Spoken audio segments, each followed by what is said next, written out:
அனைவருக்கும் வணக்கம். இன்றைய பதிவில் நாளை வரும் மார்கழி பௌர்ணமி அதிசக்தி வாய்ந்த இந்த நன்னாளில் இந்த ஒரு பொருளை மட்டும் நீங்கள் வாங்கி பூஜை அறையில் வைத்து பாருங்க. உங்கள் வாழ்க்கையில் இருக்கிற எல்லா தடைகளும் எல்லா கஷ்டங்களும் விலகி உங்கள் வாழ்க்கையில் நடக்க வேண்டிய எல்லா நல்ல விஷயங்களும் நடக்க ஆரம்பிக்கும். அதை பற்றி தான் இந்த பதிவில் பார்க்க இருக்கிறோம். இப்போ தான் நீங்கள் நம்ம சேனலை ஃபஸ்ட் டைம் வாட்ச் பண்ணுறீங்கன்னா மறக்காமல் சப்ஸ்கிரைப் பண்ணிவிட்டு பக்கத்தில் இருக்கிற பெல் ஐக்கானை கிளிக் பண்ணிக்கோங்க. அப்போ தான் நான் போடுற வீடியோஸ் எல்லாமே உங்களுக்கு நோட்டிஃபிகேஷன் வரும். இப்போ வீடியோக்குள்ளே போகலாம். நாளை வரும் மார்கழி பௌர்ணமி 2023 டிசம்பர் 26 செவ்வாய்க்கிழமை அன்று வருவதால் இந்த மார்கழி மாதம் அப்படின்னாலே பொதுவாக சிவன் மற்றும் விஷ்ணுவுக்கு உரிய மாதம். அதோடு சேர்ந்து செவ்வாய்க்கிழமையில் இந்த பௌர்ணமி வருவது அம்பாளுக்கும் ரொம்ப விசேஷமான நாள். அதனால இந்த 3 சக்திகளும் இணையக்கூடிய இந்த நல்ல நாளில் நம்ம செய்யக்கூடிய ஒரு சின்ன வழிபாடாக இருந்தாலும் பூஜைகளாக இருந்தாலும் அதற்கு நிறைய பலனை நமக்கு கொடுக்கும்.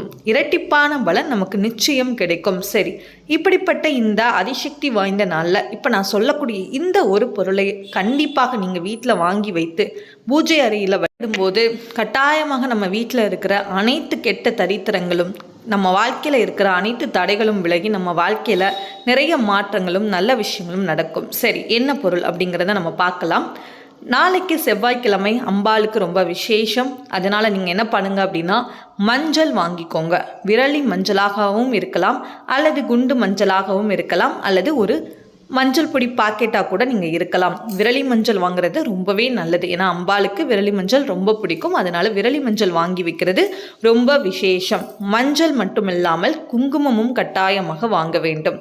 குங்குமத்தை வாங்கி நீங்கள் என்ன பண்ணுங்கள், திருமணம் ஆனவர்களாக இருந்தாலும் சரி, திருமணம் ஆகாத பெண்களும் கட்டாயமாக அம்பாளுக்கு இந்த பௌர்ணமி நாளில் நம்ம என்ன பண்ணணும் அப்படின்னா குங்கும அர்ச்சனை நம்ம செய்யணும். 108 முறை அம்பாளுடைய ஸ்லோகம் சொல்லி குங்கும அர்ச்சனை செய்து அந்த குங்குமத்தை நீங்கள் என்ன பண்ணுங்கள், தினம் தினம் நெற்றியில் கண்டிப்பாக பூசும்போது கணவருடைய வாழ்க்கையில் இருக்கிற அனைத்து தடைகளும் நிச்சயமாக நீங்கும்.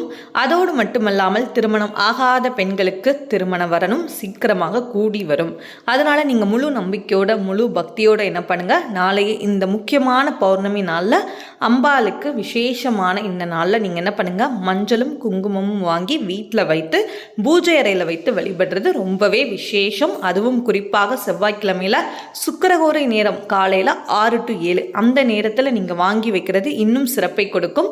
காலையில் வாங்க முடியாதவர்கள் நீங்கள் மதியானம் சுக்கிரஹோரை 1 to 2 அந்த நேரத்தில் கூட வாங்கலாம். நீங்கள் காலையில் வாங்குறது இன்னும் சிறப்பினை கொடுக்கும். செய்து அதுக்கப்புறமா நீங்கள் என்ன பண்ணிக்கலாம், அதை நீங்கள் எடுத்து பயன்படுத்திக்கலாம். நாளை யாரும் தவற விடாதீர்கள். தகவல் உங்களுக்கு பயனுள்ளதாக இருந்தனா ப்ளீஸ் லைக் பண்ணுங்கள், ஷேர் பண்ணுங்கள், கமெண்ட் பண்ணுங்கள். மறக்காமல் நம்ம சேனலை சப்ஸ்கிரைப் பண்ணிக்கோங்க. Thank you all.